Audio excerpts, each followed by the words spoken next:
Kisa Mukwala Jonathan Soa Pantevu awashiwa moto Simba. Kocha wa Petro Atletico ameondoka na furaha baada ya kuichapa Simba, lakini kuna kitu amesema lazima kitakoleza moto mbaya wa mwenzie Dimitri Pantevu aliyepo Msimbazi. Petro ilifunga Simba kwa bao 1-0 kwenye uwanja wa Benjamin Mkapa katika mechi ya ufunguzi ya kundi D ya ligi ya mabingwa barani Afrika, ikiwa ni mara ya kwanza kwa wekundu hao kupoteza nyumbani tangu Februari 18, 2023 ilipolala bao 3-0 mbele ya Raja Casablanca nchini Morocco. Akizungumza mara baada ya mechi hiyo juzi, kocha Francesc Atiga alisema kadri ya muda alivyokuwa unakwenda aliona hakuna ulazima wa kuendelea kujilinda. Atiga, raia wa Hispania, alisema walifanyia tathmini ya kina Simba na kitendo cha wekundu hao kuanza mechi hiyo bila mshambuliaji halisi iliwapa nafasi ya kubadilika na kuanza kutafuta mabao kwa tahadhari.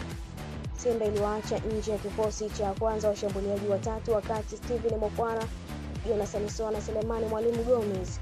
Uamuzi wa benchi la ufundi ambao umekosolewa sana. Ilikuwa ni nzuri kwetu kuona Simba wameanza bila washambuliaji halisi na tulikuwa na kazi kubwa ya kuwasoma kabla ya kuja Tanzania. Simba ni timu nzuri hasa inapokuwa nyumbani, alisema Atiga na kuongeza, tuliwasoma aina ya washambuliaji wao lakini walikuwa wanacheza kwa tahadhari sana. Baadaye tukaona inawezekana kujaribu kwenda kwao na tukafanya hivyo.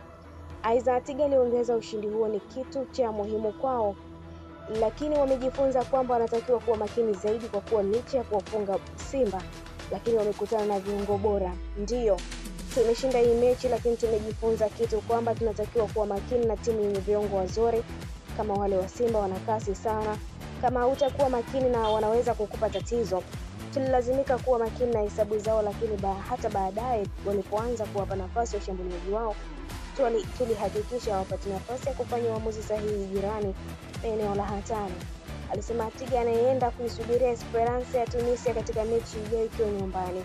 Simba kwa upande wao itasafiri hadi Bamako, Mali kukabiliana na wenyeji wao Stade Malien, mechi zote zikipigwa Ijumaa. Inel TV na kutufuatilia, usisahau kulike, kushare, kucomment pamoja na kusubscribe channel yetu ili uendelee kufurahia taarifa zetu mbalimbali za michezo kutoka ndani na nje ya mipaka ya Tanzania. Mimi ni Lizo Sport, hadi wakati mwingine, bye bye na uwe na wakati mwema.